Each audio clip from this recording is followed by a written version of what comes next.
ressuscité. À toi la victoire pour l'éternité.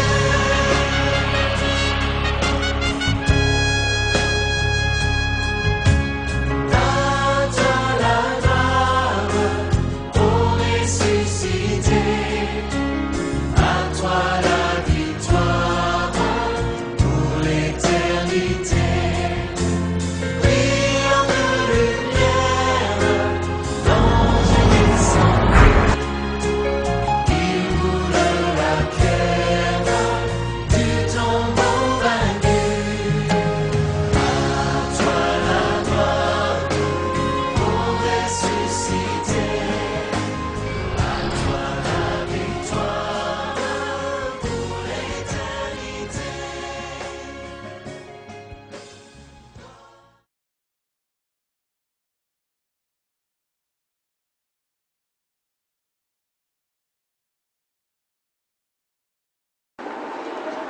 C'est-à-dire que nous utilisons quoi? Ce qu'il nous a donné contre lui. Exemple. Exemple. Dans quel domaine par exemple? Oui, même avant. Même avant. Les dons, c'est bien. Voilà, les dons. Oui. L'argent. Oui. Oui, mais plus simplement. Hein? La paix, la vie, oui, la vie, la vie. Et dans la vie, ce qui caractérise la vie, c'est le temps. Le temps. Le temps. Le temps. Le temps. Que faisons-nous du temps que Dieu nous a donné sur terre?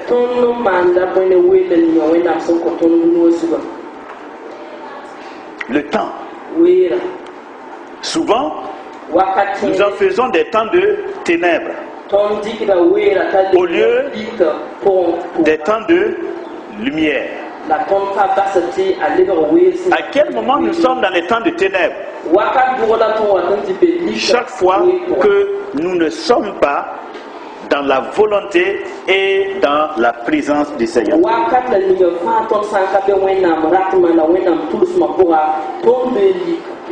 Partout où on se trouve, quel que soit le temps, et nous ne sommes pas dans la volonté du Seigneur, nous ne sommes pas dans sa présence, c'est-à-dire que ce que nous faisons n'a rien à voir avec ses intérêts à lui, avec sa gloire et avec son honneur. Nous sommes dans les temps de ténèbres.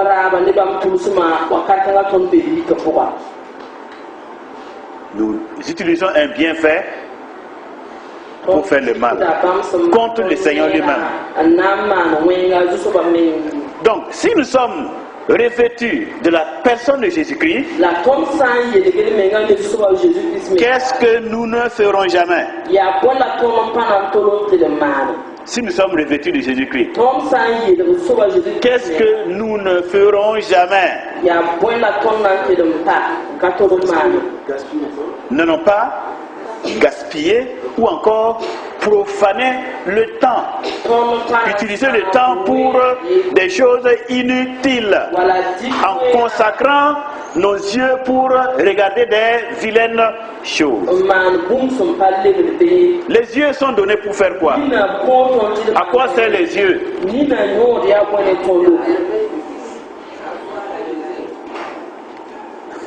D'accord, mais sur terre d'abord. Les yeux, ça sert à quoi? Mais madame, c'est pour les yeux, ça nous sert à quoi? Ah, regarde, très bien, les yeux c'est la lumière du corps, donc ça nous permet d'observer le monde physique. C'est tout. Et dans le domaine spirituel, à quoi ça sert? Oui, madame Mogungo. Dans l'esprit, moralement, le discernement de ce qui est bien et de ce qui est mal. Ensuite, et finalement, la plus grande utilisation des yeux, c'est quoi? Ou bien encore, comment j'ai expliqué ça? Le sens le plus profond des yeux, c'est quoi? Hein? Pardon? Pardon?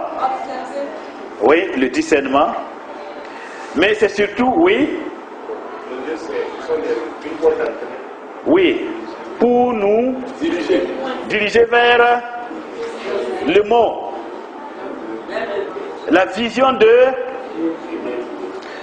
l'éternité. C'est pour regarder vers l'éternité.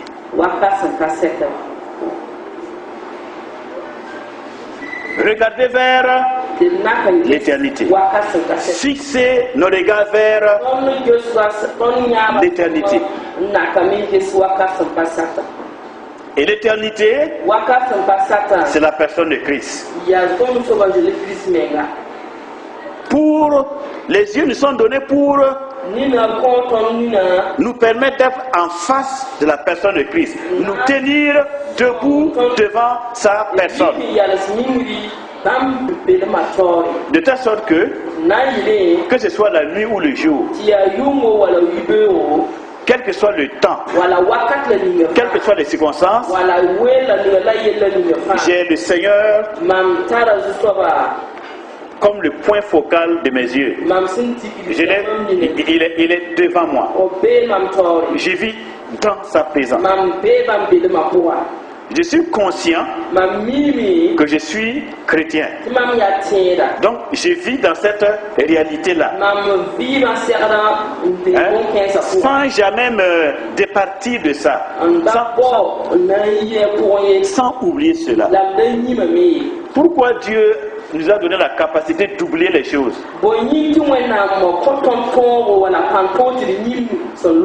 Vous savez que l'homme a la capacité d'oublier, non?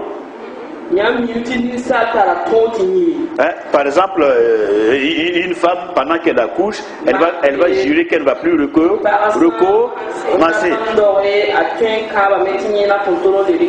Mais ça, ce sont des poèmes qu'elle chante pendant la douleur. La preuve que c'est des poèmes, c'est que après cela, elle est la première à faire quoi? À demander encore. Hein? 2 fois, 3 fois encore, elle demande, 4 fois, elle demande encore. Oui. Qu'est-ce qui se passe? Qu'est-ce qui se passe en elle? Le phénomène de l'oubli. L'oubli de quoi? De la douleur, de la souffrance, de la détresse. L'oubli du danger. Et cette capacité a été donnée par Dieu à la femme. Maintenant, de façon générale, écoutez-moi bien. De façon générale, tout être humain a reçu la capacité d'oublier un certain nombre d'événements, de souffrances, de circonstances. Pourquoi Dieu nous donne ce don-là, cette capacité d'oublier, afin de réparer l'homme et de lui donner les forces de recommencer toujours ou encore de poursuivre, pour que le passé ne soit pas un frein pour l'empêcher d'aller de l'avant. Vous êtes là? Donc l'oubli aide l'homme, oui ou non? Mais le comble des combles, c'est quoi? C'est que les hommes ont utilisé l'oubli contre qui? Contre Dieu.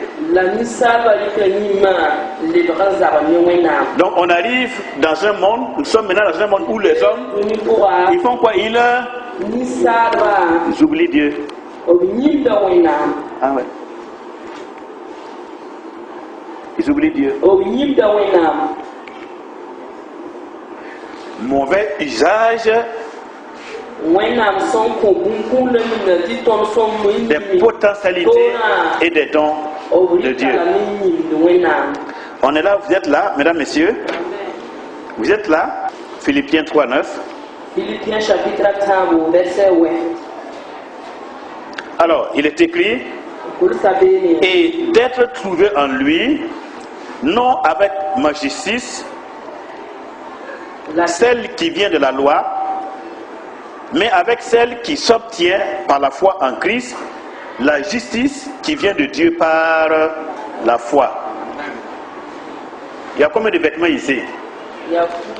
Il y a combien de vêtements possibles ici? Deux vêtements possibles.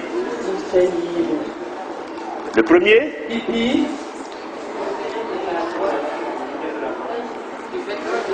ma justice. Et deuxièmement, la justice de Dieu.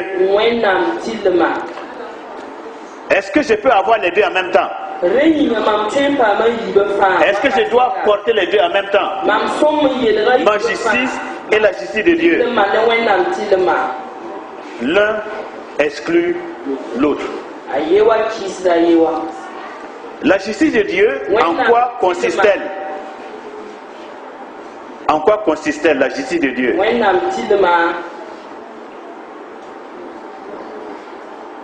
À se revêtir de la personne de Jésus-Christ. C'est-à-dire se réclamer de quoi et quoi? Se réclamer de son nom, de sa personne. Quand on dit son nom et sa personne, on parle de ses vertus, de ses lumières, de ses perfections,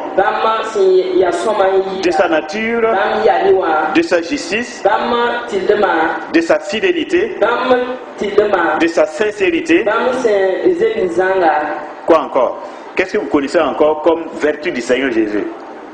Il est saint, il est juste, il est fidèle, oui, il est bon, oui, il est miséricordieux.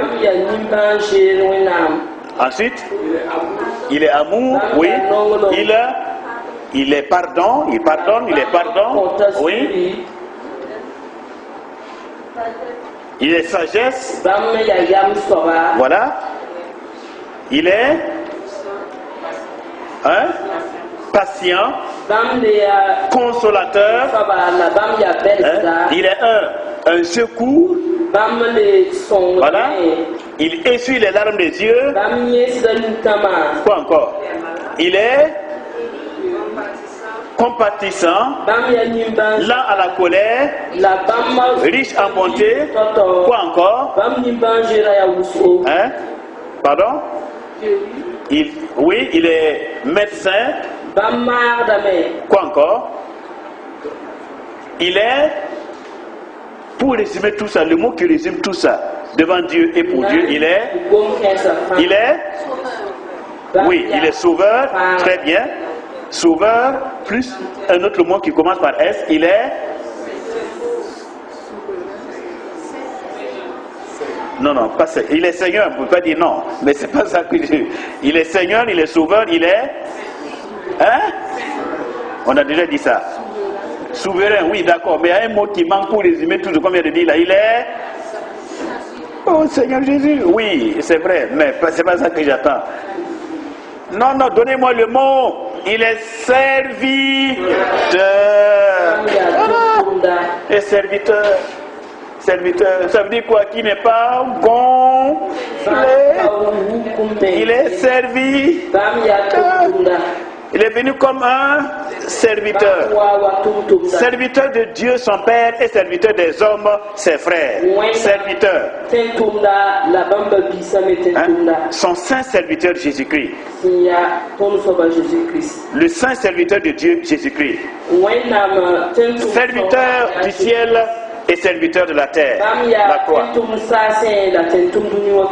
Donc, ce qui fait toutes ces vertus et toutes ces perfections, voilà, son humilité et son don de soi,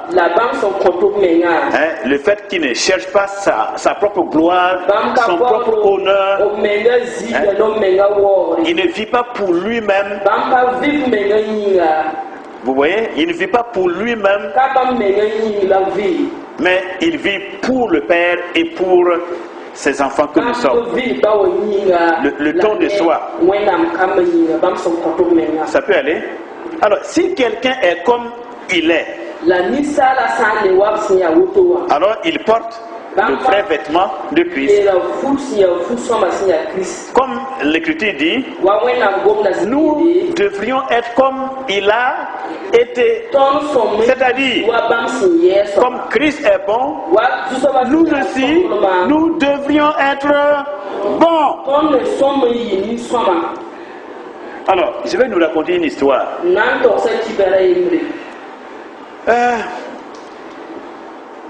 Cécile, notre sœur Cécile, avait une lampe.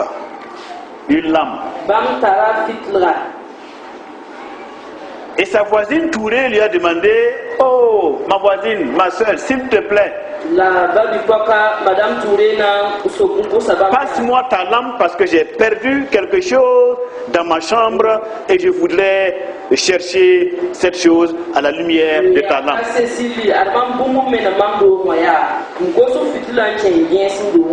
Et la sœur Touré qui dit: non, je ne te donne pas ma lampe. Si tu veux, va acheter une lampe.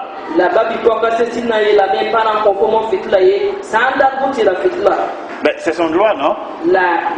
Oui ou non? Maintenant, 3 jours après, Cécile a acheté du bois et elle voulait une hache pour couper son bois et mettre sous la marmite. Elle n'en avait pas. Elle va trouver donc qui? Sa voisine Touré. Oh Touré, s'il te plaît, est-ce que je peux avoir ta hache pour couper mon bois? Touré lui dit, imaginez la réponse. J'attends votre réponse. Qu'est-ce que Touré va dire? Songema. Si c'est une moussi, elle va dire quoi?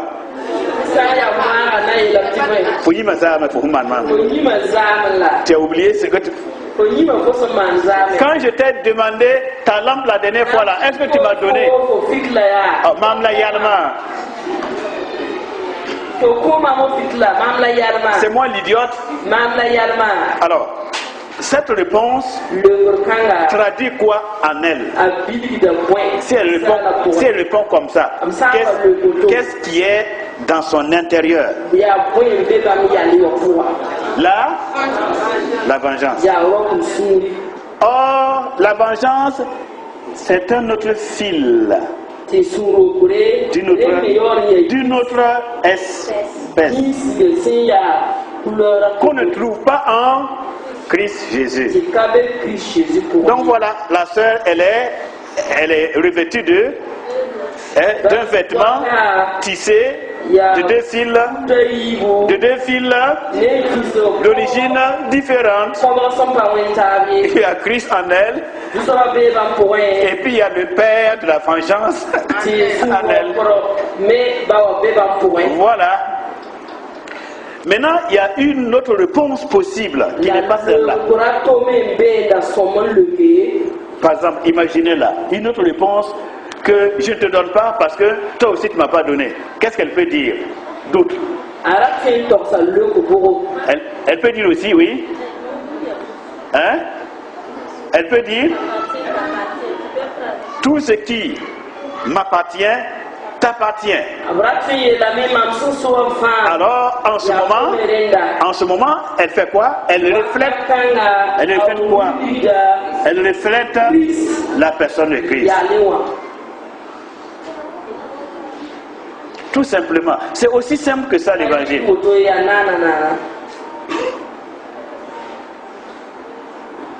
Il y a une troisième réponse possible. Imaginons-la. Au meilleur des cas, elle va dire, bon, moi je suis chrétien, je connais l'exemple de Christ, donc je ne retiens pas de mal à moi, je ne vais pas la traiter comme elle m'a traité. Pourquoi?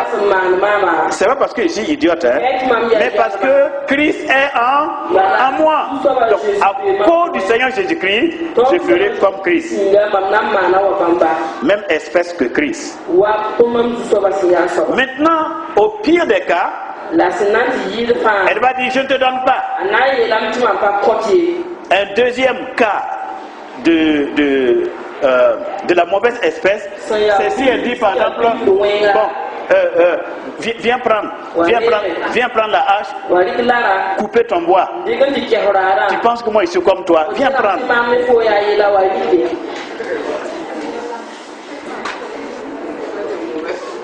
Ça s'appelle quoi? Tu penses que je suis comme toi? Viens prendre. Hein? Viens prendre. Tu penses que moi je suis comme toi? Ça s'appelle quoi ça? Hein? Non. Non. Il y a un mot spécifique. Non. Non. Non. Non. Non. Si le mot sort, ça rentre dans mes oreilles. Si c'est bon, c'est bon. Si c'est mauvais, c'est mauvais. Oui. Le mot. La rancune. Rancune. Rancune. Rancune. Rancune. C'est le fait de retenir des ressentiments mauvais parce qu'un tel m'a fait comme ça. Voilà, ça s'appelle la rancœur, la rancune. Je ne suis pas comme toi, je vais te le dire, je vais te le montrer, je vais te le prouver. Viens prendre.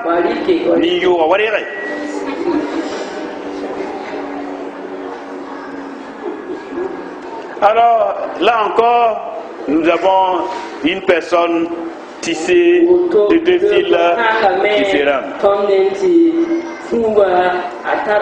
Les actes ne correspondent pas à la foi.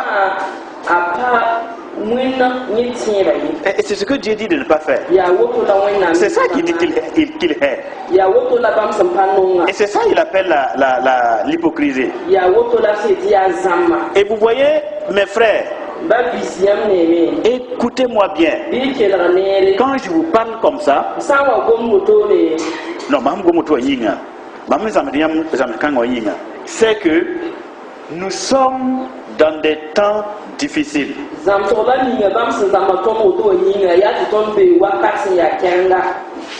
Et dans ces temps difficiles-là, nous entendons toutes sortes d'enseignements. Toutes sortes d'enseignements qui tendent à prouver ou à faire croire aux croyants chrétiens ou même à toute conscience humaine que ce que l'homme a est plus important que ce que l'homme est.